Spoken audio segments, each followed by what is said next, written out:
Hopefully, I lived a good life. Hopefully, I died in a dignified way under Idris Elba's handsome, beautiful body.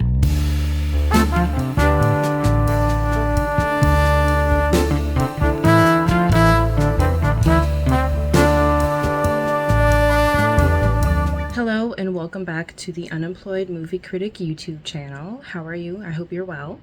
It's been a while since I made a video. I've been waiting for inspiration to strike, so finally inspiration struck. I watched American Fiction the other day and I really enjoyed it, and it really brings up a point that I really find crucial in film, and I've always kind of wanted to talk about it in film. And finally, there's a film that really fits into this category. So, to do a brief summary of the movie, American Fiction is about a struggling author slash professor, and he goes by the nickname Monk. He is kind of let go from his professor job because he rubs a lot of students and other professionals the wrong way. So he's trying to publish another book. It's been several years since he published a book, so it's not looking great for him. And he is a good author, but people just are not really attracted to the themes that he's been writing about. People, he's starting to figure out people really like a certain book, and he's just not writing those books. So he goes back home to visit his family. His sister dies. His brother is kind of snorting the coke. He's snorting the coke, and his mom is developing Alzheimer's. So things are really not going so well for Mr. Monk.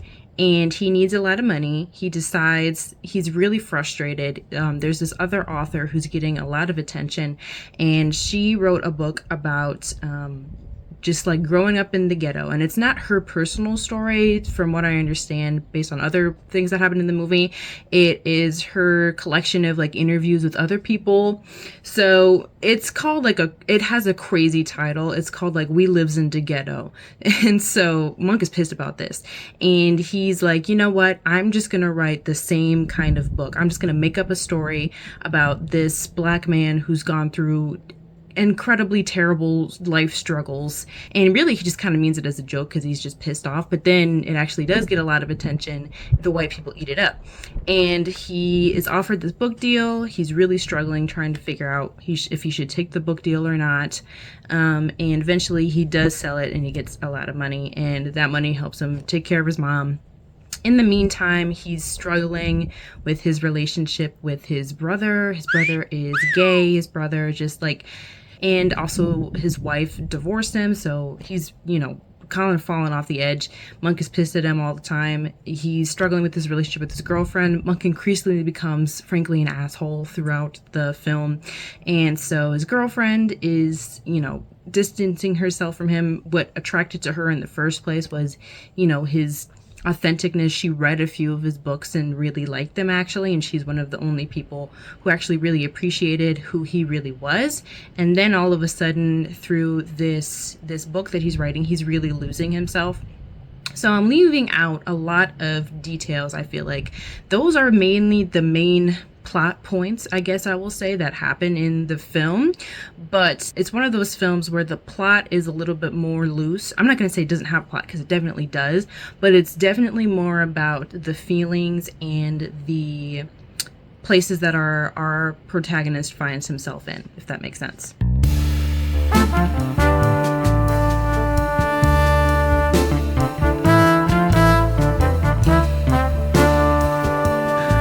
Really just like the other story that's going on in the film. So obviously the main point of the film is talking about race, what it means to be Black in America, and to be a creative Black artist. But the other themes I feel are about family. So first of all, I really like how Monk is the only person in his family who's like the little artsy fancy pants, and his siblings give him a lot of crap for it, and they should, as siblings do. I always like a sibling dynamic in a film, so I really appreciate everyone in his family is super smart. Everyone in his family is doctors. He himself has a doctorate degree, but he just has like a doctorate in literature, I'm guessing, or some kind of arts, and the rest of his family is actual like medical doctors. So I appreciate that he is the odd one out, and yet, he's still super fancy schmancy. He orders his little fancy Chardonnay, his little fancy white wine all the time, and he's constantly sipping on that. He's got that artsy fartsy look, and as an artsy fartsy person myself, and as that person in my family, I appreciate the representation. So I just always like that kind of character. It really was touching to me, the family dynamics. So his mom is struggling with Alzheimer's, him dealing with that, how it costs money, how he doesn't really know like what is the best option for her, and just kind of the changes that happen with a person with Alzheimer's, that all of a sudden they just start acting differently. One day they have a bad mood and they like will cuss somebody out, and the next day they'll be fine. So dealing with somebody who has Alzheimer's in their life, that was interesting to see in a film. Honestly, I don't think I've ever really seen Alzheimer's in a film before like that, so I did actually really enjoy that. I thought it was pretty accurate to real life, and the actor who plays Monk's mom, I've seen her before. I'm pretty sure she's that lady who is Deadpool. Am I wrong? She's the lady in Deadpool. I think she's a pretty good actor. She's funny. So I enjoyed her performance. I thought she did a pretty good job portraying somebody who does have Alzheimer's, and I can assume being like an older actor, you probably get stuck into a lot of roles. But despite her kind of playing the classic old lady role, she still has a personhood behind her. Like, you know, her character is fleshed out. She's a mom and a wife. Her husband was doing some stuff on the side. She's a real person, and I do like that about her. Above all, the message of family, and I like an ending that is a little bit more ambiguous, that is like, who am I? The question is not answered. We don't have a lot of questions answered, and there is no happy ending for Monk, but that's just as such as life, you know. We as people learn new things, we regret things, and we kind of just have to move on with our lives. And hopefully at the end we can make up with ourselves and make up with our siblings and our family who really mean the most to us. We really see Monk growing more accepting of his brother, as he should be, because that's his only brother left after his sister passed away. Yeah, you think some bitch-ass college boy can come up with that shit? No, I don't. Okay, moving on to the real meat of the story. American Fiction brings up a point that I have often thought about as a film student. So, you may not know it looking at me, but indeed I am mixed. Indeed I am not just a white woman, though I am mostly a white woman, but I am mixed as well. So, as a mixed person in film studies, I always kind of was seeking more, and I think definitely the time that I grew up and the time that I went to film school was very influential in how I thought about media, and media that portrays Black people. Especially Black people are always cast in roles about slavery, roles about oppression and poverty, or roles about the civil rights movement, and that's kind of it. And something that really highlights this is the scene where Monk is in his mom's house, and he's watching TV, and they're like celebrating Black Film Month, and it's like celebrating the diversity of the Black community, and it's just clips from movies about slavery or gangs or like gang violence and violence against women and drugs and poverty. And I'm like, yeah, the diversity of the Black experience. So I really enjoy how this film touched on that kind of phenomenon, because obviously Black people are not a monolith, and those films don't represent everything that there is. I enjoy how the other half of the film that really talks about Monk's family explored that, like, yeah, people go through crazy things that are not just about drugs and oppression and death and violence. People go through difficult things in their personal relationships, in finding who they are, and dealing with their aging family members. Those are real issues that real people deal with, including Black people who are also real people. So I have often longed for a film that has Black main characters in it, that is not about a stereotypical like Black issue, that doesn't just place Black people in stereotypical roles. I've often longed for that film, and this film is here. But at the same time, it raises the question for me, and I think it raises the same thing for Monk in the film, that isn't every film created by a Black artist and starring Black stars inherently a Black project, a Black film? So let me explain what I mean by that. So no, it doesn't have to be about the Black issue. You know, it doesn't have to be about issues specifically about the Black community, stereotypically about the Black community, etc., etc. It doesn't have to be about that to touch on what it means to be Black in America. And I remember we learned something similar to this in my queer cinema class, that no, not every movie starring a gay person or about gay people is about what is like to be gay or the difficulties of being gay or transgender, but they just happen to star gay or transgender people. That's a tiny little fragment of the story, but really their story is about other things going on in their life. And that is true of American fiction, and yet Monk being Black is part of his story. It's just not that stereotypical story. And I kind of think you can't really escape who you are when you make a film. I think it's always going to be part of that extra textural factor, as the film school people used to teach me, that will play a role in all of the art that you make. And that's a good thing. I think that's truly a beautiful thing. Imagine if a man directed the Barbie movie. It could still be a good movie. It could still have great themes. It could still have feminist themes. But being a woman allowed Greta Gerwig to add those experiences of herself into the film. And she knows the lived experience of growing up being a little girl and being treated as a little girl her whole life. And she knows what that experience is like. And so we see that in the film, because we see what it's like to play with dolls as a little girl, to grow up in a world where Barbie has existed and shaped our lives as women. And that although being a woman is difficult, isn't being alive and living our beautiful lives worth it. So that definitely plays into the Barbie movie. You know what I'm saying? So I think the same is true for this film, and it really is self-reflexive. It knows that's what's happening. Monk cannot escape who he is, not in a bad way. He is a Black man. That's just what he is. And so his opinions will always influence the art that he makes. You can't really separate the art from the artist, because that person's ideas and that person's lived experiences influence what he writes about and what he thinks about his characters. So I think this film really raises that question, and I really enjoyed thinking about that myself. Monk learns to not be hard on other African American people. He, throughout the film, is mad about this book, We Lives in the Ghetto. And finally, he gets to talk to the author, and the author's like, man, I hated that book that he wrote it under his fake pen name. I hated that book. I thought it was really fake and shallow, and it makes Black people out to be some kind of monolith.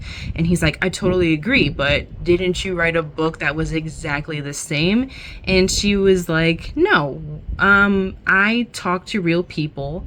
I'm writing about issues that people find interesting and that are true to a specific community. So why are you being so hard on me for writing this genre? I'm not the consumer. He has been giving everybody a hard time for reading this book. Even his girlfriend, who enjoyed We Lives in the Ghetto, he was giving her such a hard time about it, because he's like, Black people are not just these sad stories, which is true. That's absolutely a truth. Not every book has to fit into some kind of moral agenda. You know what I'm saying? So sometimes books like these in media like this is important, because people need to learn about it before we're able to change it, right? So part of the film deals a little bit with the concept of like white guilt, that white people love to kind of feel bad and consume this media that makes them realize like they are very fortunate, which is true. They, you know, many upper class white people never have to deal with the experiences that a lower class Black person might, for example. So it exposes them to a life that they are not familiar with, and it really kind of hones in on the issues that, you know, may come up when it's election time, or just, you know, in general, issues that people should be aware of. So on one hand, it's good because it teaches people about a life experience that they might not know.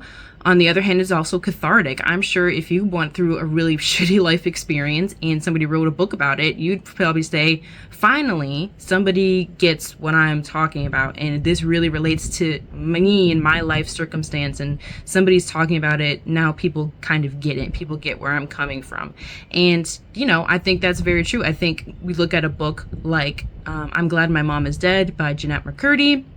which talks about her child kind of emotional abuse. You know, it's one of those abuses that is more silent, that her story really helps bring to light this underground kind of abuse that's not necessarily, you know, your parents not punching you and kicking you every day and kicking you out of the house and calling you slurs, but they're still being a terrible parent to you. They're still not a good parent to you.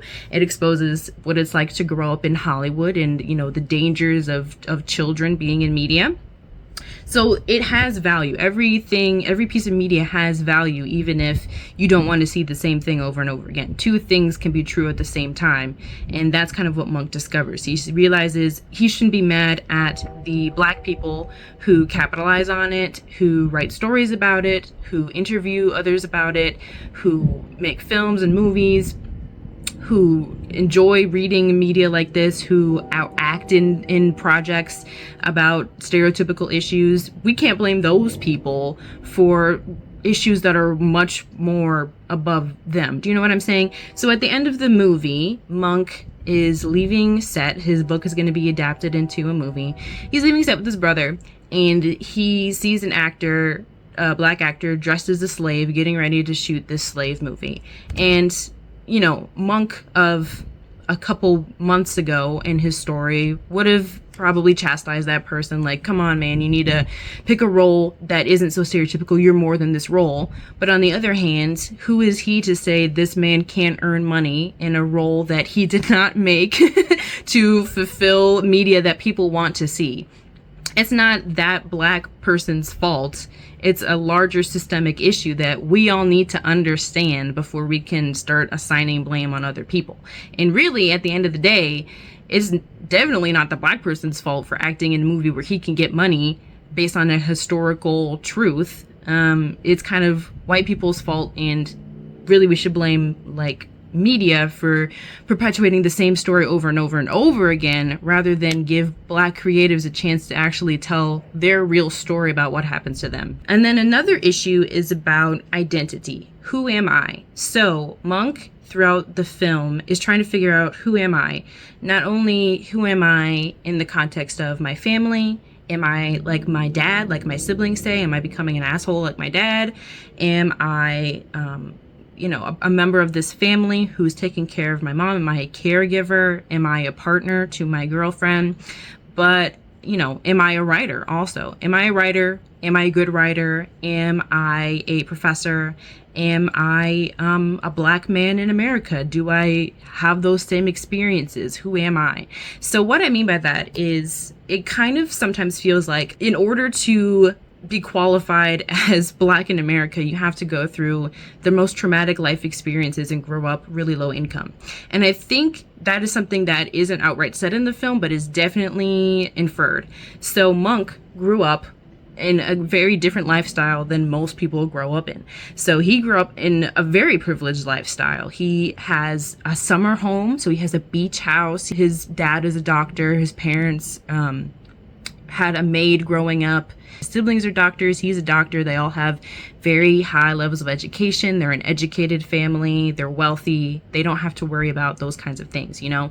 So even though they are financially struggling because his siblings are both going through divorces, Monk is a struggling author / professor. They're going through their own financial struggles, but that's worlds away from the financial struggles of somebody living in like a redlined home who is systemically poor, you know what I'm saying, who through generations has generational poverty, cannot afford to go to school and get a doctorate degree. He's worlds away from that level of financial stress. So he's a very privileged person. But does that take away him being Black? So something that really kind of irks me, honestly, when people talk about privilege, is white people will always say, oh yeah, well, I was poor growing up and I wasn't able to afford this and this and this, so how can you say that white privilege is a real thing? But if we look at Monk, it's kind of a perfect case study. So Monk is Black, but he is really privileged, more so than many people living in America. But that doesn't take the fact away that he is also Black. And if he had, you know, a more quote unquote black sounding name, that probably would have limited him in other aspects of his life. So you being white doesn't mean that your life is super easy, but it means you have one privilege in one area of your life. You're not privileged in the fact that you're poor, maybe, or that you haven't been able to obtain some kind of higher education, or you might be like disabled. You might not be privileged in that way, in the way that I'm privileged for being a white passing person and for being, perfectly able to do whatever I need to do, and for being middle class. Those are the things that I have privilege for. I think that's kind of where I'm coming from, that Monk is, I think, internally struggling with his identity as well as who is he. And it seems like people who go through really difficult life struggles have more pull, or like people pay attention to them more. They have more brownie points than a person who grew up wealthier. That doesn't mean that they don't have struggles all the same. So I guess at the end of the day, if you want to take something away, is that everybody has some kind of privilege. Don't be stupid. Like, be a grown up. It's not that hard to admit that every person in the world has some kind of privilege. Living in America is a privilege over living in a very poor third world country. You know what I'm saying? That doesn't mean that we don't all go through struggles, because we all go through our own struggles. Even though I'm middle class, it doesn't mean my life is super happy and super easy all the time. Everybody has their own thing, but you have to realize I'm better off than some other person. Honestly, I'm better off than some other person. So I think the concept of identity, we can also kind of see this with Monk's mom having dementia. So maybe it wasn't intentional, but to me, it was very interesting at the end of the film. And Monk's mom calls him by his brother's name, and she says, it's not easy to be a genius, and your father, I believe, was a genius, but he also really pushed a lot of people away because he was not good at maintaining relationships and being like a nice person. And I think his mom talking about their dad and mistaking him for his brother kind of goes back to that idea of identity. Like, who are you really? Am I this attitude that I've been giving to people, or can I go beyond that? Can I learn, and can I become a better person? And it also kind of deals with this like holier than thou approach. And I think it encourages that of not only Black viewers, but just, as I always said, just people in general. Monk comes to realize when his ex-maid is getting married and he's mad at his brother. His brother's at the house, snorting coke and hanging out with himbos. And he's mad at his brother. He's like, oh my God, you need to get your life together. Get out of here. And his maid's like, no, don't leave. We want you to be here, and we love you because I've known you your whole life. I know you're a good person. You're just going through some struggles, but you are still part of this family. And so I can't choose but to love you because you're part of this family. And Monk realizes, he can't speak for everybody. He can't speak for his maid. He can't speak for all Black people. He can't act like he knows better than everybody. And that's what pushes people away. And that's kind of what his mom is saying at the end as well, I think. So it tells us that. I had to ask my brother about this. My brother is a history teacher, so he knew. But the picture that Monk looks at after he is in his book review, so I missed some plot points, but you get the idea. So Monk is chosen to be on the panel for this book, committee thing. And he's taking a break. He calls his ex-girlfriend, is like, I fucked up, sorry, I've been an asshole. And he looks up at this picture of a man looking at two baby dolls. One baby doll is Black, one baby doll is white. And my brother was telling me that this was actually a study that happened during the civil rights movement, during segregation. It was kind of a pull towards anti-segregation. So they asked, young children, school-age children, about these baby dolls, which one is Black, which one is white. And they also asked children, which doll do you think is a good doll and which doll do you think is a bad doll? And all of students, even white children and Black children, all said that the Black doll was bad. And that's just because of the things that they continue to see in the media, right? So it touches on that point of what we see in media kind of defines what we think. And yes, Monk does have a point. If we keep seeing Black people being sad in the media, that's all we think about them. Mr. Lee? Yeah, this is he. Oh, really?